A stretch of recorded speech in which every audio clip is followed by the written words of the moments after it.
Welcome to Medical Moments presented by BlackDoctor.org. I am Dr. Ericka Goodwin.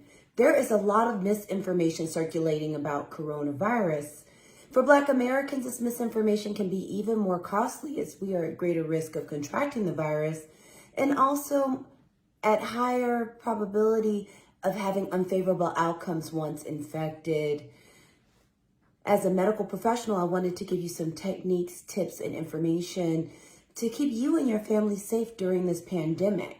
So today we're going to talk about family gatherings, and I know you are so tired of this pandemic, but the fact of the matter is coronavirus isn't tired of infecting us, even though we may be tired of the pandemic itself.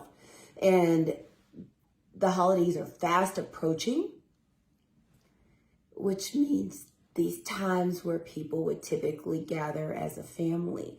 But also in addition, I realize that some people are just basically having what we would call COVID fatigue and just tired of dealing with this. So people are starting to let down their guard some.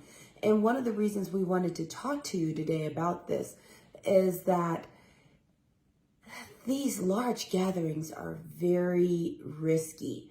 So the first thing is family just isn't family. So there's your family or the people that you are in your household who you are usually exposed to, that everyone knows what level of risk they're at and are taking precautions together.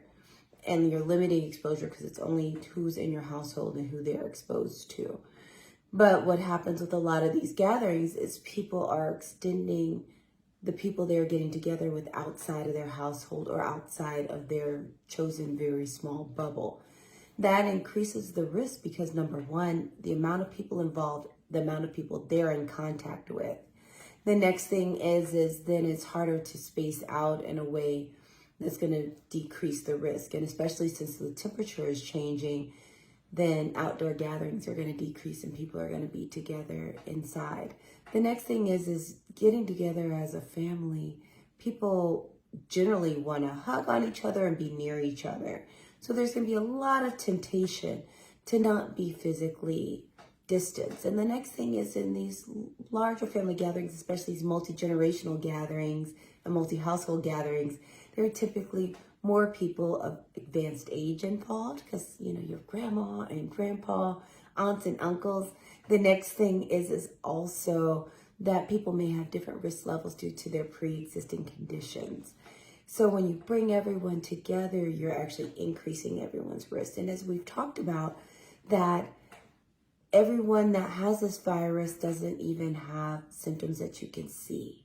And everyone that has it doesn't run a fever. So there may be people that don't even know they have it in these large gatherings. And when you're in a large gathering, you could spread it to more people. Because there's even a time where people would have symptoms, but they haven't started showing their symptoms yet because they're not far enough along in the illness.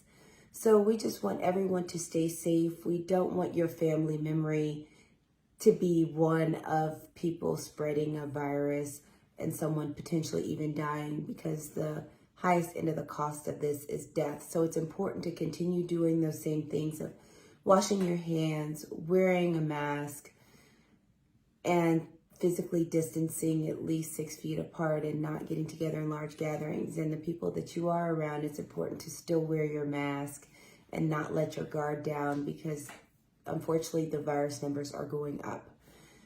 So we just want you to be able to be safe, come up with the new techniques, but new family rituals where you can Zoom gratitude together, say your family's around the room, prayer together on Zoom or video, talk to each other, eat similar meals, share recipes. You can do all of this virtually so that you can make new memories later when it's safe. And you can make some memories now. We want you to be able to have those family gatherings in the future. So thank you so much. Please share this with friends and family. We need to counteract this misinformation with real information. So stay safe as a community and as ourselves. Thank you.